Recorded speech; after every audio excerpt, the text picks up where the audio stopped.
2:20. Let me just make sure that we're here. And we're waiting for one more person on our panel, and then we can get started.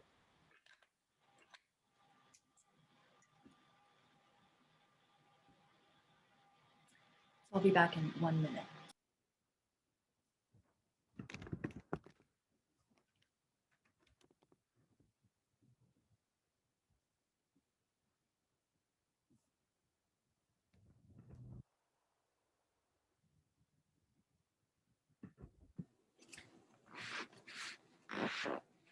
Hello. Hello, hello. Thank you for joining us. We're just waiting for Vanessa to come back, and then we'll dive right into it. Great.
Okay, so all of our panelists are here.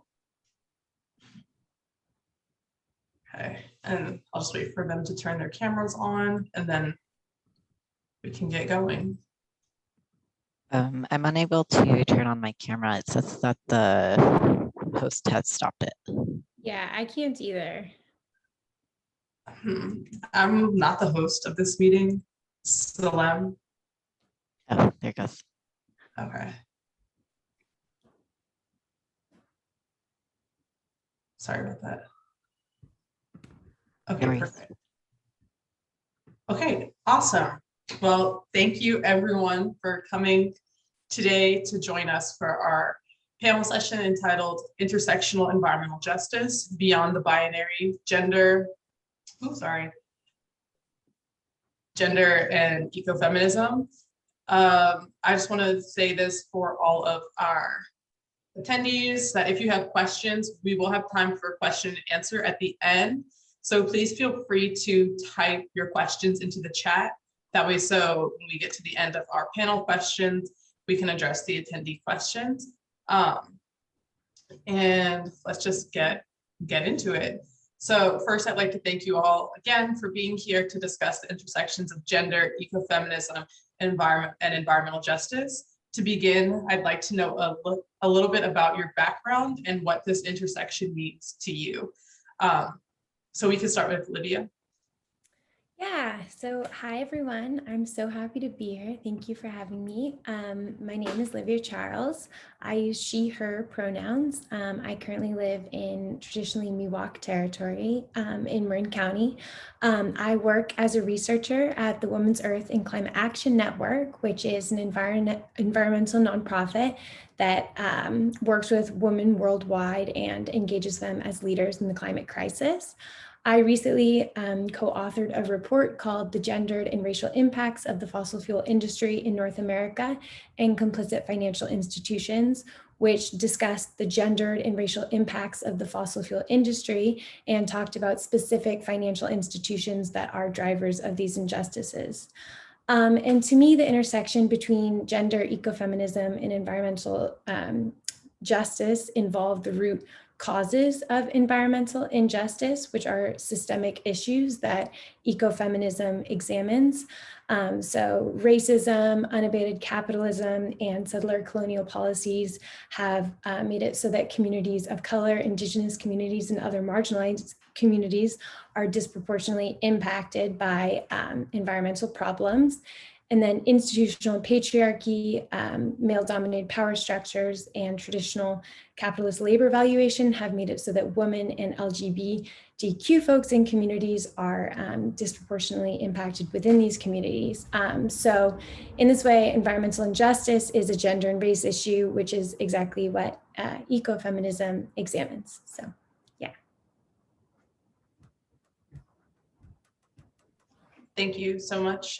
Leo, you would like to go? Hello, everyone. My name is Leo Goldsmith. I use he, they pronouns. I just want to say thank you so much for having me and super excited to be on this panel today. So my background is in environmental justice, climate and health, and LGBTQ plus health. I work as a climate and health specialist for ICF, which is an environmental consulting firm, and I'm contracted out to the US Global Change Research Program, where I coordinate the Climate Change and Human Health Working Group. And that working group is made up of federal employees from 13 different federal agencies to move forward and create robust climate and health research projects and products. And so during my master's at the Yale School of the Environment, I realized that I could connect all of my passions together, which are climate change, public health, and LGBTQ plus issues together in one, because not only is there a huge gap between climate science and public health, but also a blatant erasure of LGBTQ plus communities, especially those with intersecting marginalized identities being represented as being impacted by climate change. So this erasure and marginalization stems from the same causes that is causing climate change today. And as a climate change person, this intersection means breaking down gender and sexuality binaries to better serve women, LGBTQ plus communities, and communities of color. So we cannot begin to create resilient communities without understanding the ways that cis heterosexist and patriarchal system and white supremacist systems have not only caused climate change, marginalizes groups of people, but also creates barriers to adapt to devastating changes. And so that's a little bit about me and also what that intersection means to me. Thank you, Theo. Vanessa? Good afternoon, everyone. A happy full moon. Second full moon in Aquarius, quite a potent energy for this conversation. So it's really a pleasure to be here with you all. And thank you, Faith and Jan, Michael, for inviting me. And thank you to the Mwekma Ohlone lands where Zoom's servers are held for allowing us to be together here in this way. My name is Vanessa. I use they, them pronouns. And for me, weaving environmental justice with the lessons of queer liberation is about repairing the relationships between mind, body, land, spirit that have been severed through, as my fellow panelists have just been explaining. I can tell we're all very aligned in this, but these relationships have been severed through systems of gendered racial capitalism built through the ongoing histories of patriarchy, white supremacy, and settler colonialism. And so to name a little bit of my mind, body, land, spirit, and how I'm attempting to repair some of those relationships, I'm calling to you from the ancestral territory of the Muskogee Creek Nation and the ancestral hunting grounds of the Cherokee Nation, tribes who were removed from this land through genocide and the coercive treaty that led to the Trail of Tears. And I am descended from the settler colonists who were complicit in this removal. Several of my ancestors, great-grand patriarchs of the 1800s, received stolen land from the British Crown and participated in enslaving and exploiting Africans to discipline this vibrantly diverse queer earth towards monoculture of the plantation economy. And I share all this because it's essential to how I think about these intersections. It is this foundational harm to land and body that brings us to where we are today. But I have other ancestors. You know, my body mind is also descended from those who dared to dream and live otherwise. And knowing that queer ancestry is not limited by genetics, I aspire to walk in the lineage of queer ancestors like Audre Lorde, Gloria Anzaldúa, and I have here with me Leslie Feinberg, transgender warrior, whose last words were, "Remember me as a revolutionary communist." So I chose to bring Leslie with me here today, of all the queer ancestors I read and look towards, to give me encouragement to foreground my transness in this conversation. Might not be visible or legible. So my body was assigned female at birth, and I'm grateful for the lessons of my socialization as a girl and a woman, but that's not all of who I am. I currently identify as genderqueer. I take low-dose testosterone, and I find affinity in trans communities. I use they, them pronouns, as I said at the beginning, and if this is grammatically challenging for you, because you associate they with plural, I just also want to remind you that I am also the trees that allow me to breathe, the food that nourishes my body, the hands that grew that food, and the universe of microbiota in and on my body. And it is a gift if they, them pronouns allow you to see my plurality. So just to conclude, I'm currently a PhD student in geography at the University of Georgia, working on my qualifying exams. I'm the director of the collaborative documentary film, Fire and Flood, Queer Resilience in the Era of Climate Change. And I'm on the board with Out for Sustainability and an educator with Queer Eco-Justice Project. So thank you again for this invitation. May our time together be in service of eco-social co-liberation.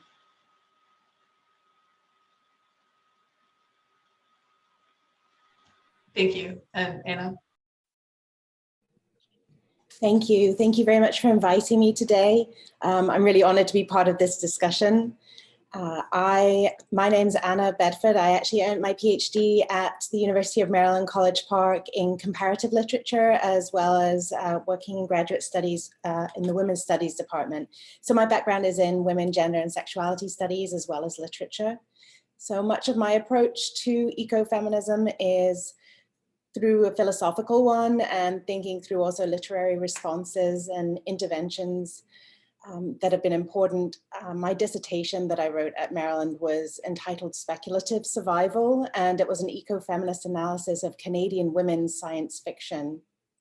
So professionally, I work at St. Mary's College of Maryland, where I teach in the WIG-SEX program, and I work at the Center for Inclusive Teaching and Learning.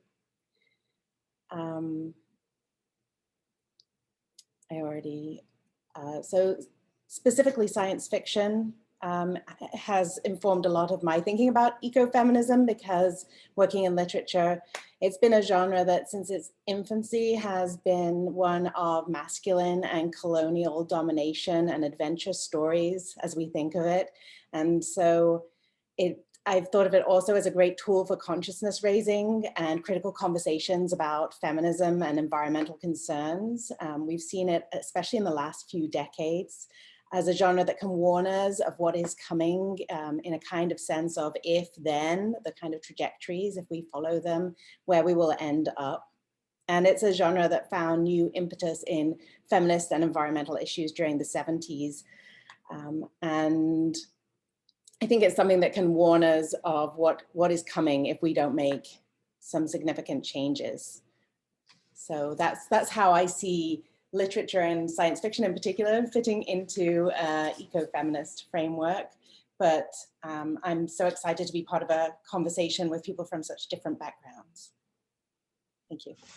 Thank you for all of your responses and getting us introduced to the topic of gender and ecofeminism. And then just as our moderator, I would like to highlight and point out that, and also as one of the only people of self-identified people of color, specifically as a Black woman, that a lot of the issues that we're going to be talking about today disproportionately burden Black, Brown, and Indigenous communities. And that needs to be at the forefront of our conversation and our thought process. So since I'm the moderator and not actually participating on the panel, just keep that in mind. And we've mentioned racism, but also just talking about race and like raising those voices, like it is Black women, it is Black trans women. So keeping that in the forefront of how we understand and move about this conversation for our panelists and also for our attendees, that even these issues, though they do disproportionately burden, there are gendered impacts. There's also racial impacts as well that do disproportionately burden some groups at a different rate than others. So yeah, I just wanted to say that. And then to provide a little bit more background, could you all explain like what is ecofeminism?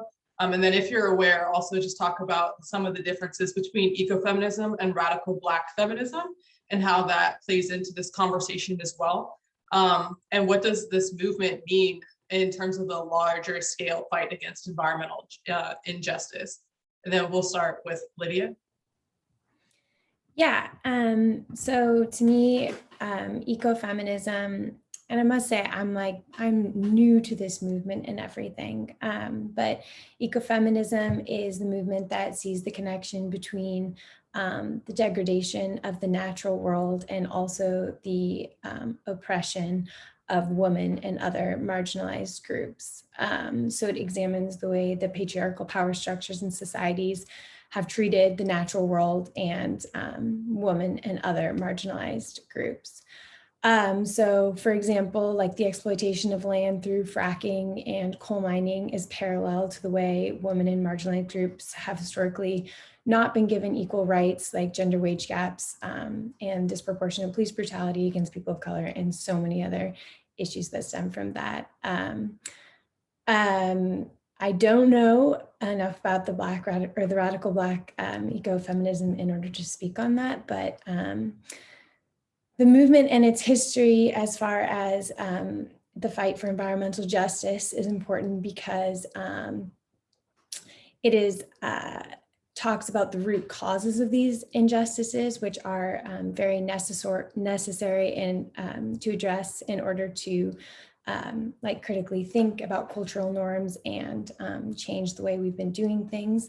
For example, sacrifice zones are areas that have been subjected to elevated pollution and environmental health threats.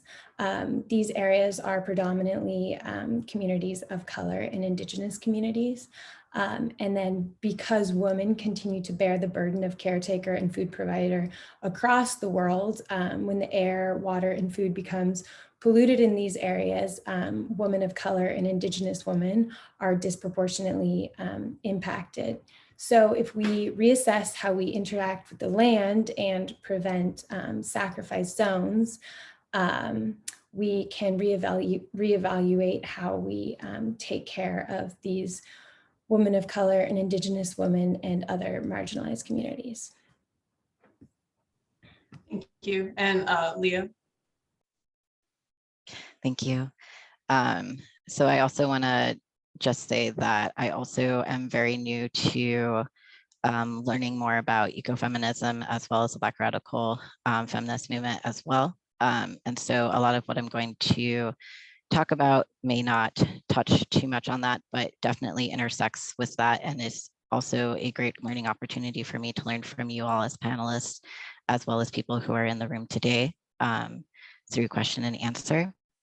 And so I was going to originally say ecofeminism is the idea that systems that oppress groups of people, such as women, queer and trans communities, communities of color, and all of the intersections between those is the same system that is destroying the planet. And so that system being a white Western patriarchal colonial system.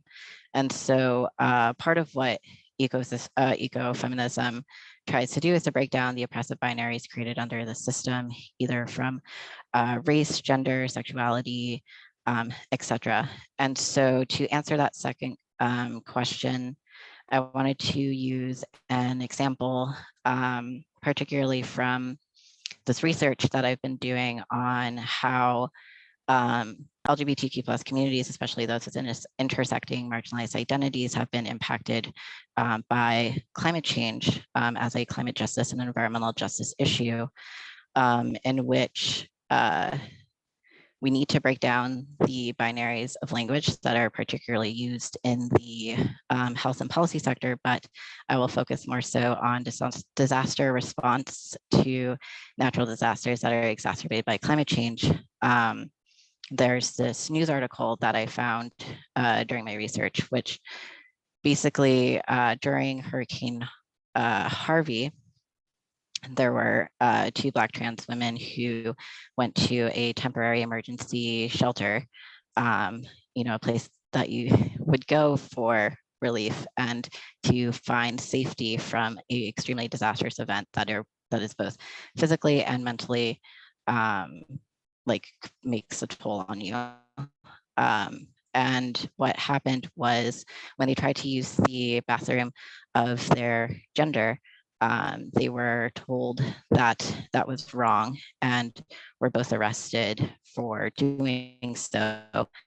One was a juvenile and the other one was an adult, and the person who was a juvenile was able to get bailed out pretty quickly, but the person who was an adult would have had to stayed in jail for 6 months before they actually got a hearing. The Human Rights Campaign had a lawyer that got them out in 6 days, but that just I find kind of exemplifies the ways in which that the movement and the history of ecofeminism has, sorry, I lost my train of thought, that the ideas that they're talking about in terms of binaries and in terms of oppression kind of all solidify in this like one instance in the ways that it affects Black trans women primarily and other trans communities within environmental justice and disasters. And without breaking down those ideas of oppression and the systems that create those oppression and the ways that we use language as being male or female, and like this has to be the ways that we think about it, it's only going to continue to happen. Thank you for that. And then Anna. Okay, I think I'd start by acknowledging that like any field or movement, there are multiple versions of ecofeminism, that ecofeminism has probably had more branches than waves that feminism has had, but it's a dynamic field.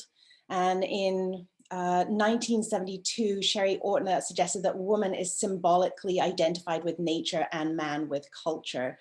And in particular argues that patriarchal societies conceptualize land as feminine and as fertile and open for exploitation and co-option in such a way. And that this construction and conflation is part of what devalues both, right? According to Karen Warren, quote, ecofeminism is the position that there are important connections between how one treats women, people of color, and the underclass on the one hand, and how one treats non-human natural environment on the other, end quote. And ecofeminist Val Plumwood also argues against all hierarchies of oppression, including those that place men above women and humans above nature, which she sees as inherently connected through hierarchical thinking. She says that what makes ecofeminism distinct is the insistence that unjustified domination of nature is a feminist issue.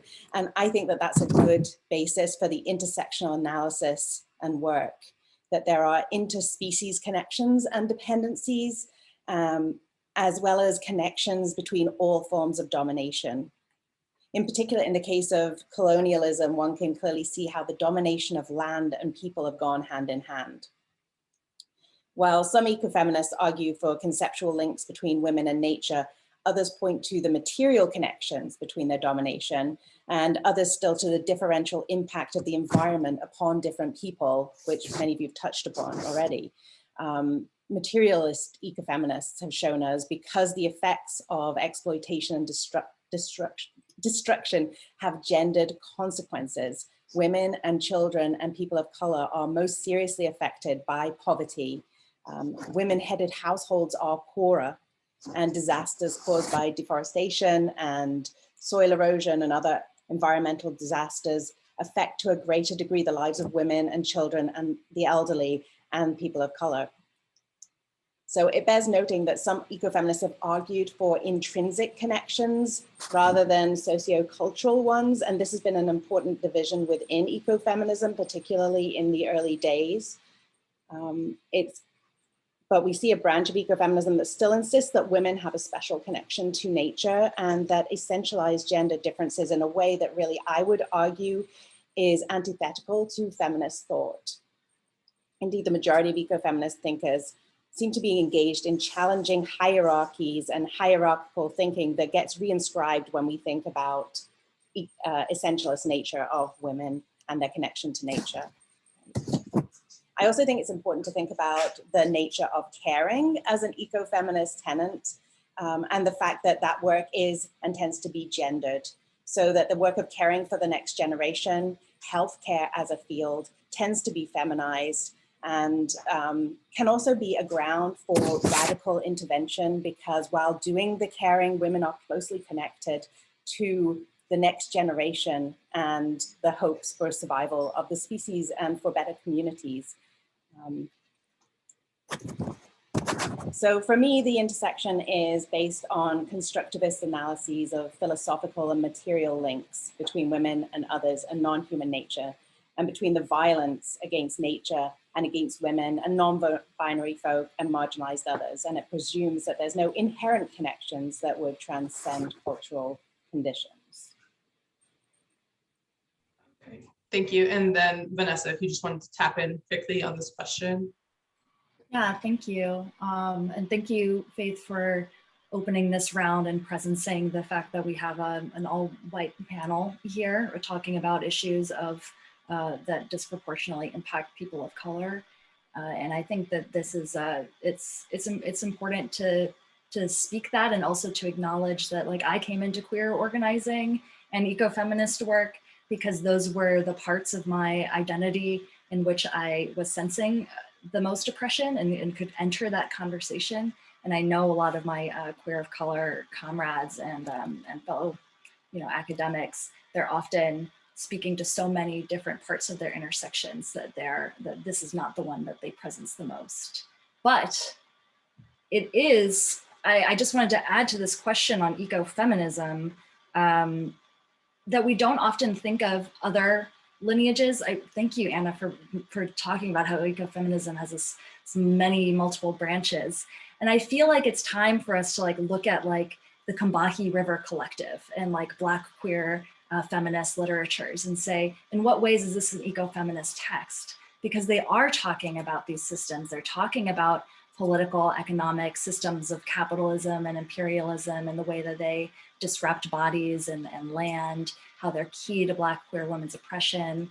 Audre Lorde, and in this womanist, Black womanist, eco-womanist tradition, yeah, we need some texts on how is Audre Lorde a queer eco-womanist. And because she writes so much about land, how the fear of difference is a product of the profit economy, which needs outsiders as surplus people. That's a quote from her Sister Outsider collection of essays. And she has a number of, I think, really important strains of thought that encourage us as white women, white queer people, to recognize how we need new ways to relate across these differences in order to have joint struggles for, like she says very specifically, the future of our Earth. She's speaking beyond the human. And I think that that's really important in these conversations on queer feminism and ecofeminism, and to even just name eco-womanism and Melanie Harris, that there are these other lineages. So much more to think about and to say, but I just off the cuff wanted to add a couple of those thoughts here.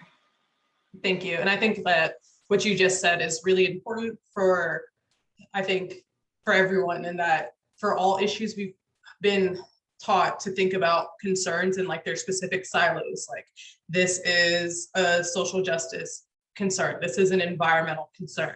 This is a feminist movement. But really all of these movements are deeply intersectional, and they should be. So you really can't address social justice without addressing environmental justice, without addressing reproductive rights, without addressing concerns about police brutality. Everything is so interconnected.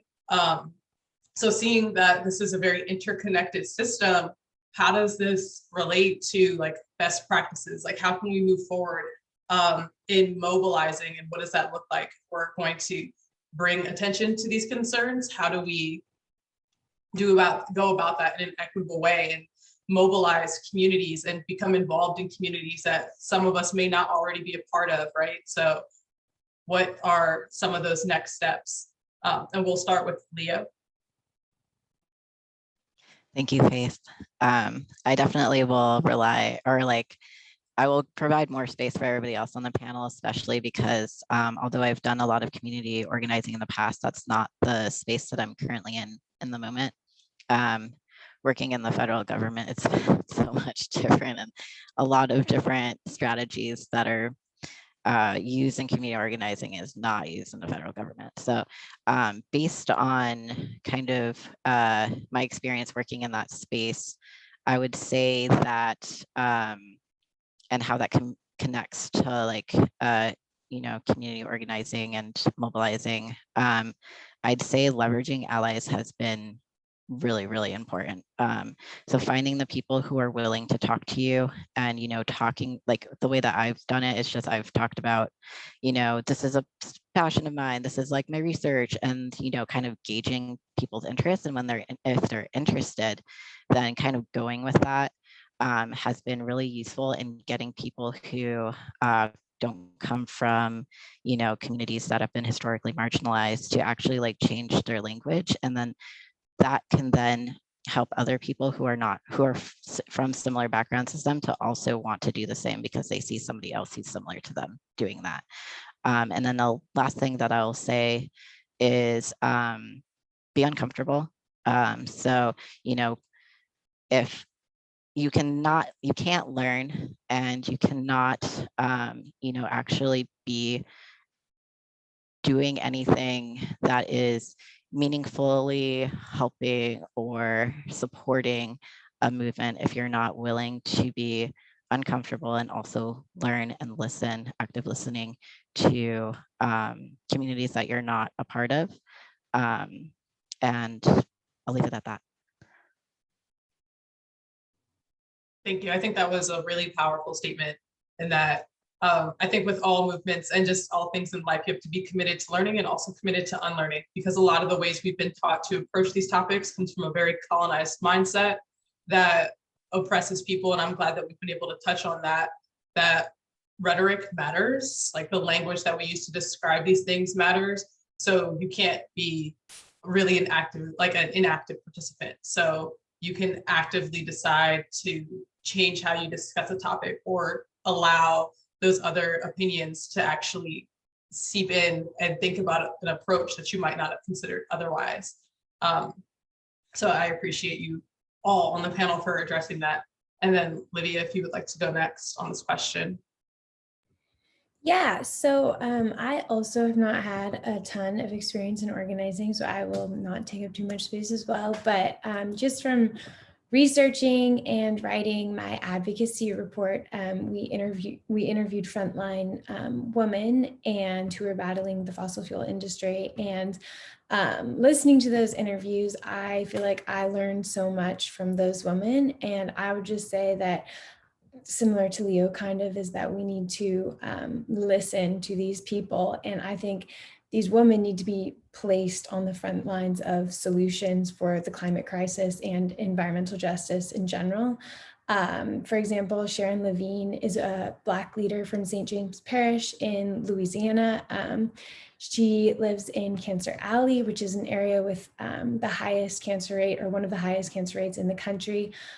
She's been fighting for ages to end the injustices in this area, to stop the oil, gas, and agricultural companies from coming into the area and placing their facilities right next to residential homes. So she and her organization, Rise St. James, have successfully prevented companies from coming in, and they're currently fighting for MOSA, which is a plastic plant that's trying to come into the area and will emit 13 million tons of carbon dioxide per year. And I just think they have so much wisdom to contribute and really to lead this movement. So that is what I would say about that. Thank you. And Anna? Thank you. So I approach this, and my terms of activism around this have been through writing and as an educator.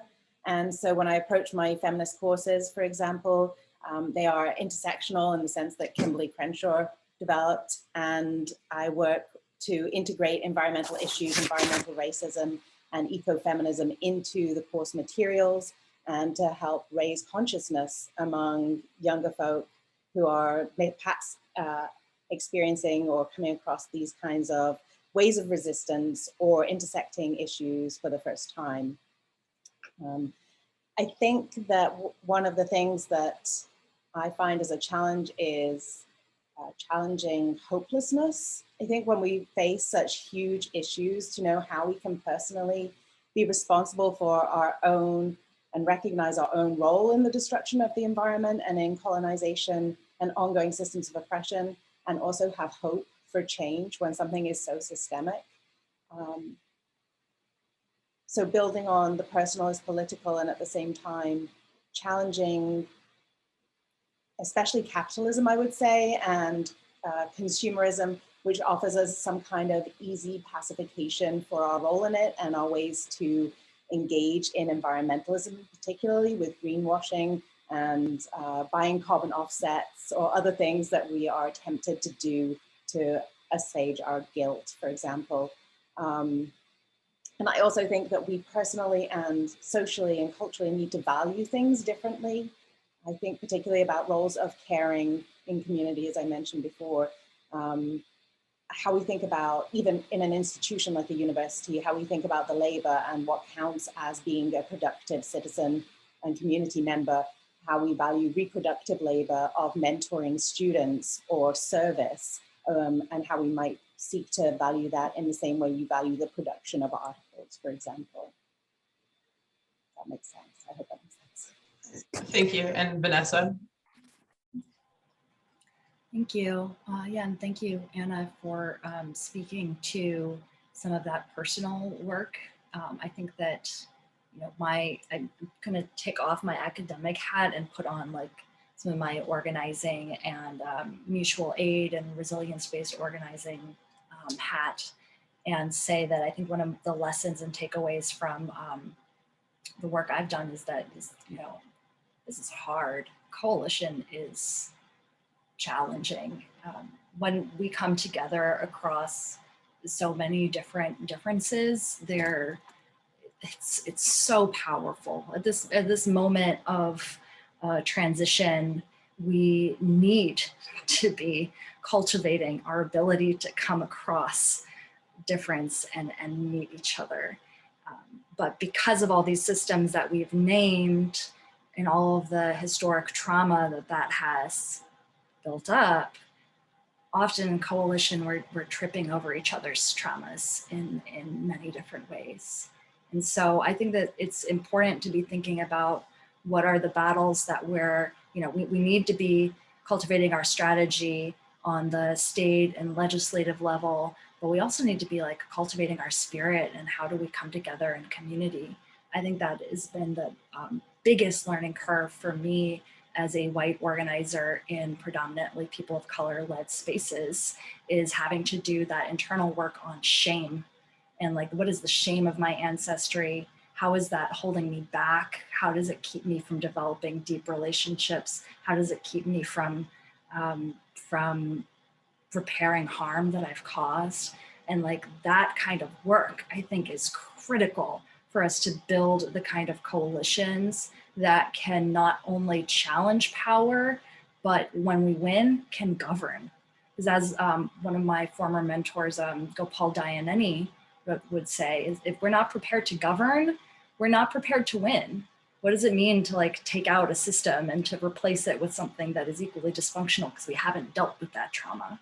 So I just want to also on this question uplift the amazing work by predominantly queer and trans disabled people of color in the healing justice work and transformative justice communities to really foreground how are we doing this activist work within our communities and within ourselves so that we can show up to these state battles as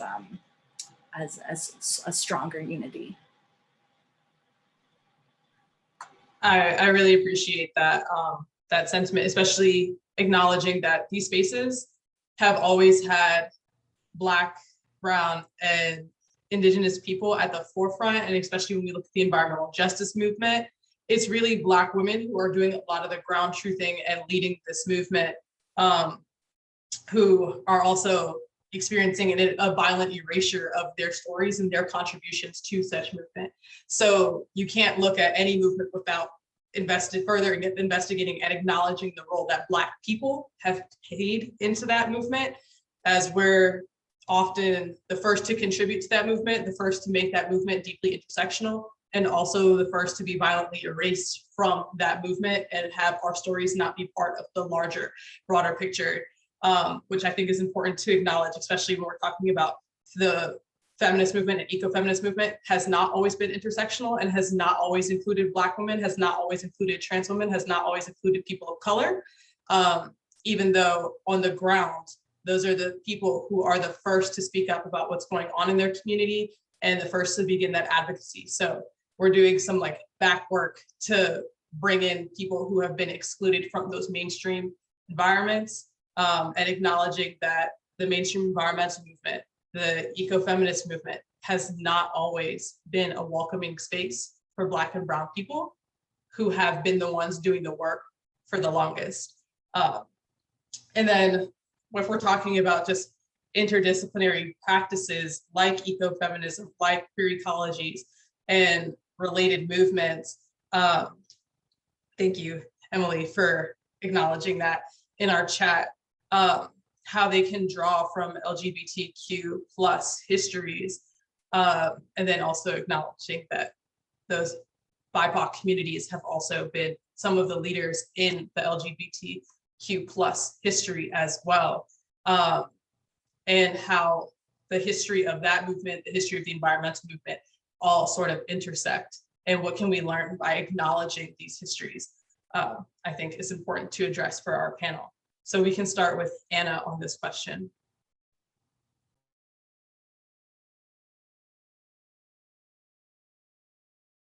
Sorry, you're still muted. Sorry, thank you. You think I'd know by now after a year and a half of Zoom meetings, but so I think as you made a really important point of many, that it's not always been intersectional, that we haven't always had within ecofeminism a movement that has been encompassing. In particular, if we think about LGBTQ plus histories, the early essentialism of ecofeminism had a way of reinscribing binaries of the feminine and the masculine that has been exclusionary for non-binary folk and trans women in particular. The reification of the role of women and the earth has been used as like a gatekeeping practice to exclude people and experiences. Despite that, there clearly should be intersections between the LGBTQIA movements and the ecofeminist ones because of the challenging of hierarchical thinking and binary thinking. Because if we can deconstruct the way in which we think in hierarchies of domination, then we can empower people in both movements and in the intersection of the movement. I was recently part of a trans ecology group, and we're working on texts, and at the center of many of the texts was this idea of purity and pollution that was coming from challenging some of the ideas of the domination of nature and women, but also of ecofeminism itself and how we define ecofeminism at its core, right? as something that can be inclusive. There's a common core, I think, in a common call at the core of these histories and movements that calls for diversity in society and nature, and for a recognition of the diversity that exists, so that we don't perpetuate this kind of exclusion, that what we consider natural and what we've created as natural is not all that we can imagine, and perhaps what we consider monstrous is some kind of construction that's been used to police people and their diversity. And in particular, I think when we think about nature and what ecofeminism should seek to challenge, compulsory heterosexuality is at the core of what can be a part of the key to oppressive systems here. Thank you. And then Livia, if you would like to touch on this question.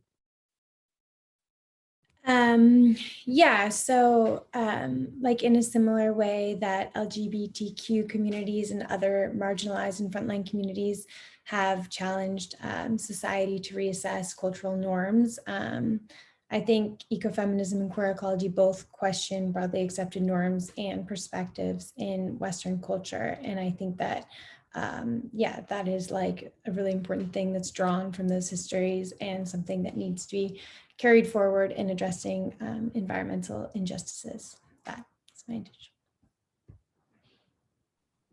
And Vanessa?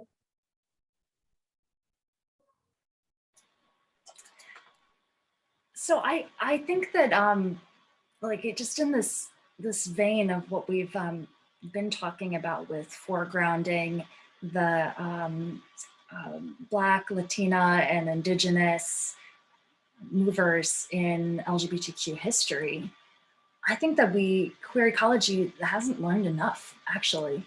Like if we think about, you know, like queer and trans histories includes abolition, right? Like Pride as a riot against the police state led by trans women of color. Like, thank you, Sylvia, thank you, Marcia, for creating the political space for me to be here today.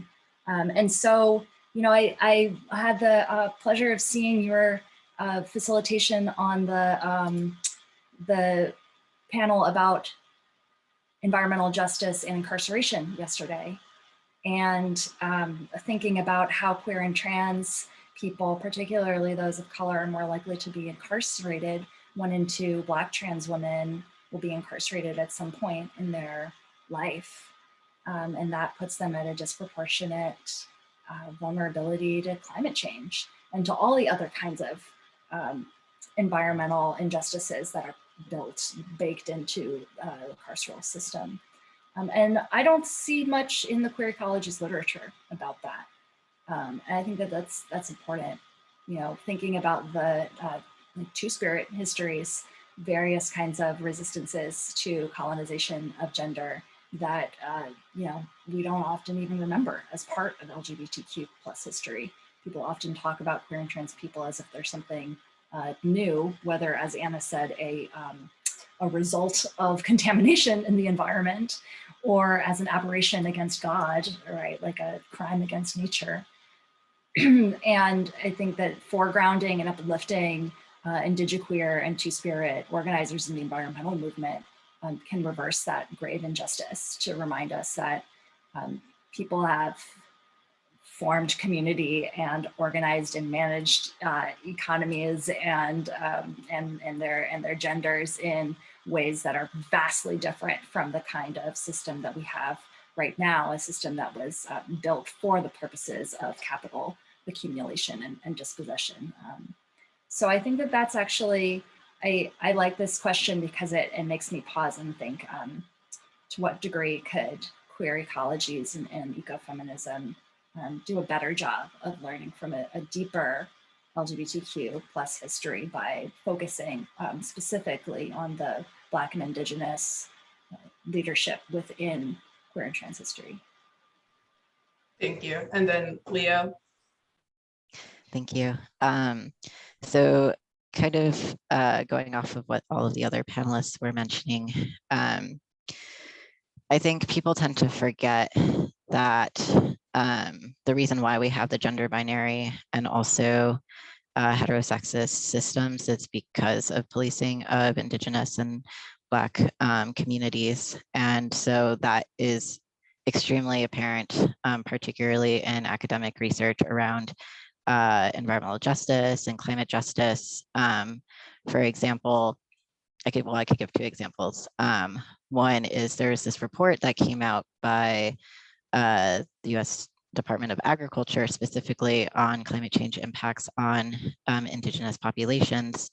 And they do actually have throughout the report where they talk about queer and two-spirited Indigenous populations, but it is very, very general. It's just like they will be impacted, and because they're already oppressed because of this, and they're discriminated because of this, and they have, you know, these other issues that are going around, but that's pretty much it. They don't talk about like the direct impacts. They're just saying it's most likely a thing. And that's probably the only thing that I've seen really within that literature about that. And then another example I have is that there's only 2 studies done by one group of academics from the University of Utah, specifically focusing on same-sex couples and hazardous air pollution. And so they found that same-sex couples defined by the census are more likely to live in census tracts that have higher levels of hazardous air pollution compared to heterosexual couples. However, there's not really an examination to the intersection of that, especially because Black and Brown communities tend to also live in census tracts that have higher levels of air pollution, and in examining that intersection there and what they could find. And so there's a long way that this type of research and issues have to go to like incorporate ecofeminism, and also the examination of Brown and Black communities intersecting with LGBTQ plus identities as well. So yeah, I'll stop there. Thank you. And then just to briefly, if everyone on our panel could briefly touch on this next question so that we still have time for Q&A, because I did see a question in the chat. So maybe you just take 30, 45 seconds to address why is it important to broaden justice lens from a heteronormative cisgender basis, right? Like when we look at the environmental movement, the people we're looking at are usually cisgendered and white, and usually male as well. So, but that's not reflective of all that we see, the true diversity in the environmental movement. So why do we need to move past that? And then as people who are here attending this panel session, what can we do to act in solidarity? If this is a community that we don't belong to, how can we also care about these issues and make meaningful change? So if you all could briefly address that.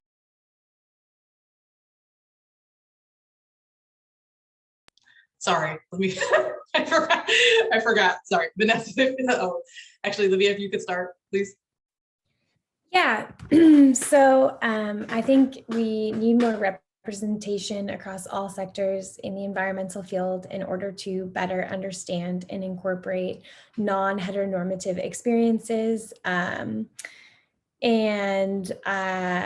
This is necessary in order to transition away from an extractive economy to a clean, regenerative, renewable energy, so that everyone can be heard and understood and their experiences can be like involved in the solutions, because solutions that don't involve all these communities are not going to work. And then in our everyday lives, I think that we can be allies by practicing more compassion and acceptance.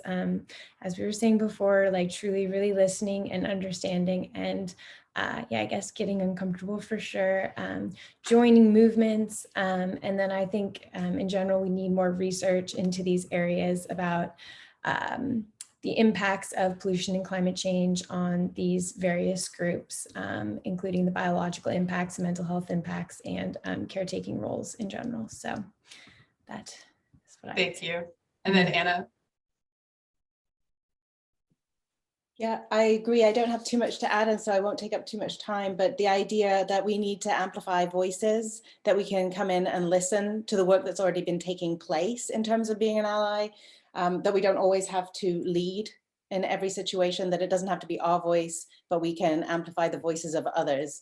I think what that looks like in an academic setting, since that's what I'm coming from, is finding the case studies that don't reflect always, you know, homogenous communities and the communities we're used to studying, that we can have examples like Leo brought up, that we can see these connections and that we can amplify the work of scholars from other communities, right? There's a lot of important literature that doesn't end up in syllabi as frequently as it should do. Right? We can look at that with a critical lens and work out who we're citing as the founders of ecofeminism, for example. Thanks. And Leo. To answer that question, I would say, if you're not including communities such as queer, trans, people of color, those communities will be left behind. And that's why it's important to move past the heteronormative cisgender justice lens. So for example, international policies on disaster response claim to be, helping women by including language and specific help for women without any intersexual lens along sexuality, gender, and race, among other identities. And if those policies and responses do not include queer and trans women, especially those who are Black and Indigenous in a more Western context, or are erasing non-binary identities or third gender identities in international contexts in general, or queer and trans men, then it is not justice. So I will leave it there just for the sake of time. I think that was a really good note to leave on, in that if we're not making it intersectional, then it's really not justice. So I think that was a great way to end our panel. And then I do have one question in the chat. So I'll read it, and then whoever wants to respond can respond. And it says, thank you all for the information you've given so far. It's much obliged. I was wondering if you have any thoughts on how we can use ancestral and indigenous wisdoms as they relate both to gender and environment in order to address any of the issues we are discussing here. So if any of our panelists would like to touch on that question briefly. I would love to say a couple words, and actually tying it also to this, why is it important to broaden the justice lens? And I think at the root of that for me is that diversity is our best defense. And we know that ecologically, and I think that we need to be thinking about that when it comes to things like our diversified society as well. And I think that this is actually really rooted in traditional ecological knowledge and traditional ecological knowledge of gender and the body. I was saying right at the very beginning about the multiplicity of pre-colonial cultures of gender and sexuality across global indigenous communities. And this was not static or monolithic. Like when people say two-spirit, they're not talking about like a third, like just one gender. It's multiplicity of different systems. And just like the industrial agriculture has replaced biodiverse grasslands with monocropped corn, so too have these multiplicitous place-based societies been disciplined into cis heteropatriarchy and other monocultures of the mind, to use a phrase from Vandana Shiva. So taking that and looking at it from the reverse, what's the lesson from that? Well, I think a big one is decolonization, is land back. And similarly, like thinking about reparations, thinking about how do we invest in the leadership of Black and Indigenous, queer and trans people of color, and those with disabilities. And not just because it's like politically correct, but because these are communities that the government, that the state has not supported and who have had to find creative ways to exist and to survive outside of these systems that many of us rely upon. And it's that diversity, it's that multiplicity, it's that creativity that we most need right now, because it's not going to be one thing that gets us out of the ecocide crisis that we're in. It's going to be a biodiverse response that, if any response is possible, it will be a biodiverse one. Thank you, Vanessa. And I think it's also important to reference, I'm glad you mentioned decolonization, that this binary mindset is a colonized way of thinking. So we have to be willing to unlearn that colonized frame of mind, and that if we're trying to go back to these indigenous ecologies and native wisdoms, heteronormativity is not part of that. And these phobias are also not part of that mindset and that mind frame either. So we've been colonized, our minds have been colonized and conditioned to believe in that system, but it's not necessarily there, and believe in a more so unnatural system, as very few things naturally exist in a binary, and neither do we. So I think that's important to keep in mind, that we've been taught that, but it's not necessarily true. So challenging what you believe and really thinking like, why do I believe this, and what power structures are benefiting from me believing this as what I've been taught, I think is useful. So if any of our panelists have like any final concluding thoughts, feel free to say them. And then we will wrap up our session for today.